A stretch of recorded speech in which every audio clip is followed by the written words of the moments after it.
มื้อนี้พวกเราก็สิลงอ่าวน้ำเซเด้อทุกคนลงอ่าวน้ำเซอยู่ที่บานาฮี บานาฮีเนาะโอ้โอ้โอ้โอ้โอ้โอ้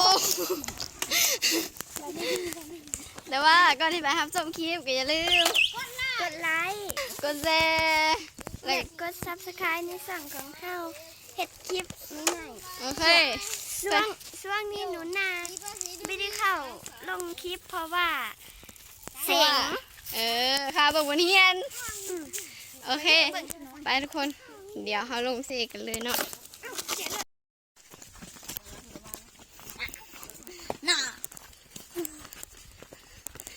นี่ทุกคนบรรยากาศยามแรงตอนนี้จังโมงแล้วหลัง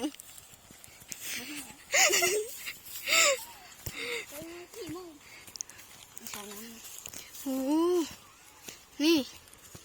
บรรยากาศยามแรงตอนนี้ประมาณ3 โมง 4 โมงยังน่ะคนก็ยังบ่ทันลงมาหลาย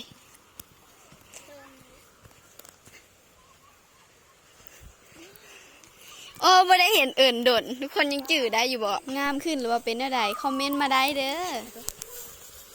โอ้โหเบิ่งทางลงเอ้ว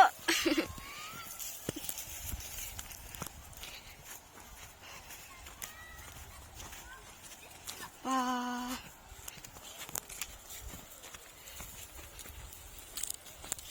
มาทุกคนเดี๋ยวเราจะพาทุกคนไปเบิ่งขัวจมเนาะแล้วก็ขัวทางขับมาในฮีตอนนี้เรากำลังสิไปขัวจมนั่นเองเนาะ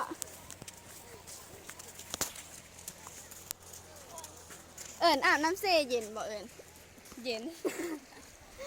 ยามฮ้อนเขาต้องลงมาทุกมื้อเนาะลงมาทุกมื้ออยู่บ่ฮ้อนหรือเย็นตอนนี้ก็มาฮ้อนแล้วเนาะ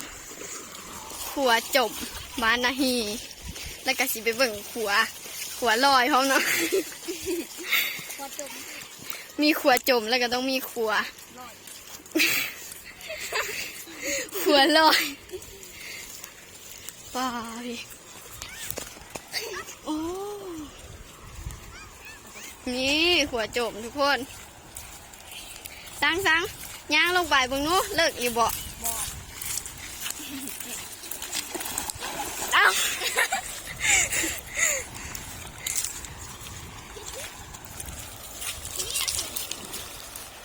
นั่นขัวจมเนาะนี่โอ้กดเกือบไปนี่ขัวจมกะสิเป็นหินแบบนี้แหละนะทุกคนนะนี่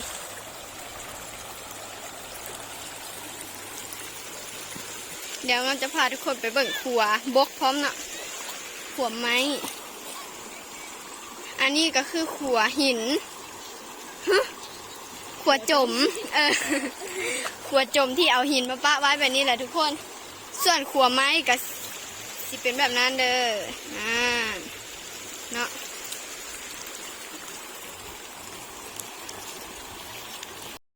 แล้วทุกคนเขาได้เห็นขัวจมไปที่ร้อยนะเดี๋ยวเขาจะไปเบิ่งขัวบกกันก็คือขัวไม้แหละทุกคน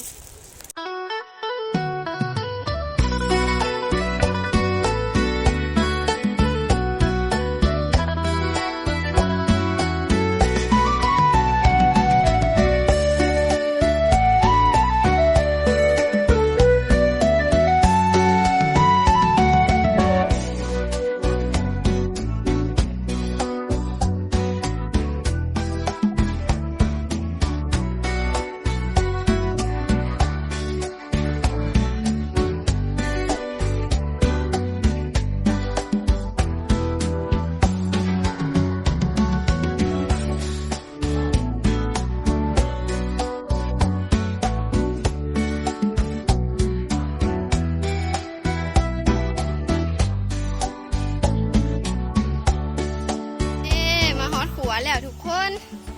นี่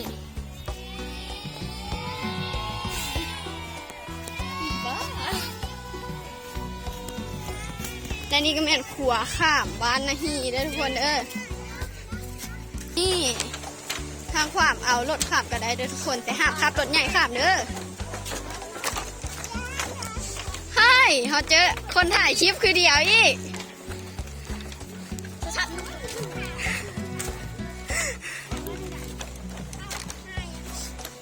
ป่าเป็นตะยานใช่วะ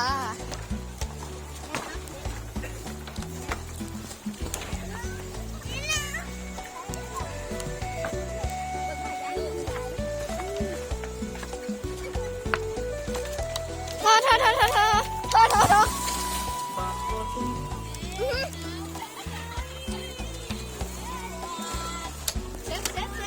เซ็ต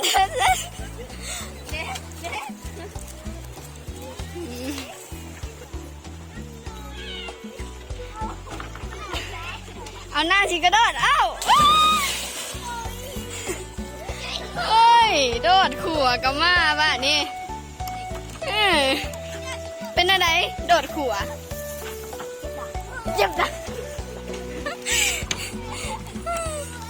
เจ็บดังเอาโน้คนแหละตอนนี้เขาก็ได้พบกับเป่านายเนาะเดี๋ยวเราจะลงไปสบายดีก่อน บ่ได้เห็นเดี๋ยวโดนแล้วทุกคน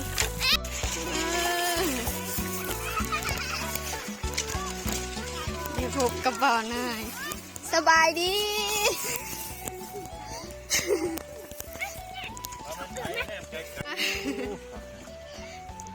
เอาโดดอันนี้เอา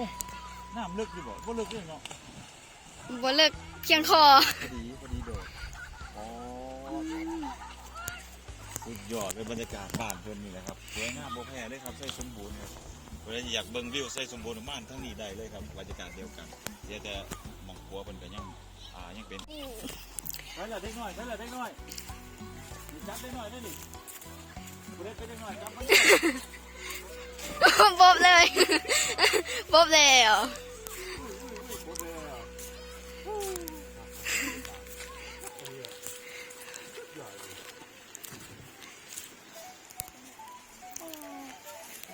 แม่เลยครับจริงๆแล้วนี่บริมีซ้ำนี่นะครับถ้าเกิดว่าอีกสักหน่อยเดี๋ยวอาจจะมีคนแบบขับรถขามไปขามมานะครับรถไถเดี๋ยวไปเบิ่งในช่องช่องน้องคนนั้นลืมไปดูว่ากล่องจะขอลืมไปมือนี้แต่ละมือประมาณนี่แหละคนน่าจะออกมาหลายแต่ว่ามือนี้บ่เห็นน่าจะขำอีกน่าจะไปเบียดไปน่าจะทำอีกทีเลยอันแพนเค้กวาซิมาอยู่อันนี้บ่าวหน้ากับใกล้สิกลับเลยเด้อทุกคนเมื่อยละมากรถเหนื่อยแล้วมากแค่เสาแต่พระอาทิตย์ขึ้นมาเลยกลับย้อนเมื่อกี้เก่าๆครับคลิปก่อนหน้านี้ครับตั้งแต่ตะเวนขึ้นเลยเป็นเท่าเดินทางแต่เช้าเนาะเดินทางแต่เช้าเลยตากแดดแมนทั้งคุณทั้งแดดครับไปเบิ่งเอาฝากช่องผมไม่ได้ครับFCของน้องน้ำครับบ่าวหน้าครับแต่ก่อนผมซื้อบ่าวหน้าซาลาดิโอเสมอมันบ่มีสาระก็ได้เปลี่ยนออกเหลือบ่าวหน้าซื้อครับฝากทุกคนไปติดตามเนี่ยเด้อทุกคนแล้วก็ผู้ใดที่เห็นผมเอ็นดูน้องกับฝากกดติดตามน้องนะครับเพราะว่าในอนาคตผมบอกเลยว่าคนดีบ่แน่ครับไปไกลแน่นอนถ้าพ่อแม่เพิ่นมีขับรถส่งทรงผมโอ้ทรงผม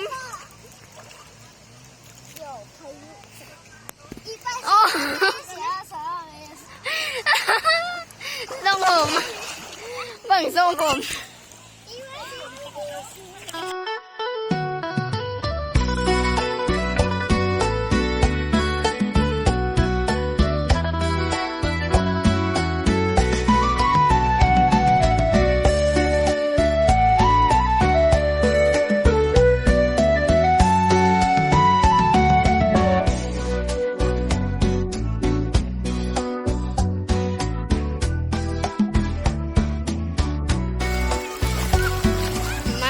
วันนี้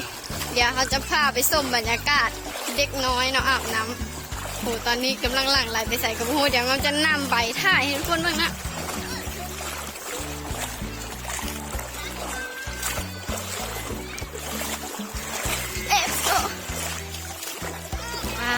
โหป้าเพื่อจะไปต้นกงไม้ทุกคนเบิ่งเนาะเดี๋ยวชี้โดนให้เบิ่งวะเดี๋ยวมาเบิ่งกันค่ะทุกคน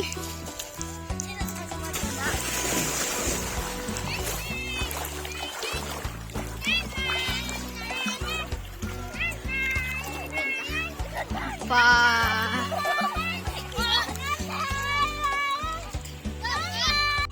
มีฮอตซิโดดกกไม้ปุ๊บมาโอ้ยโอ้โหเฮ้ย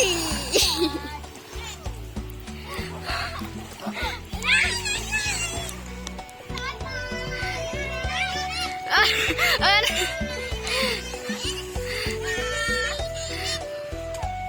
มันเป็นอะไรนี่โอ้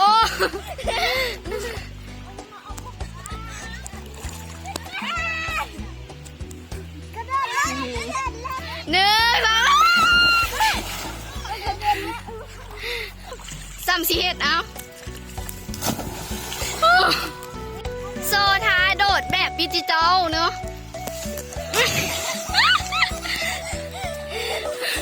เวียนดูพร้อมบินคลิปนี้ก็ขอตัวไปอาบน้ำก่อนเด้อทุกคนบ๊ายบายแล้วพบกันใหม่คลิปหน้าเด้อมื้อนี้ก็โชคดีหลายเนาะได้เจอคนดัง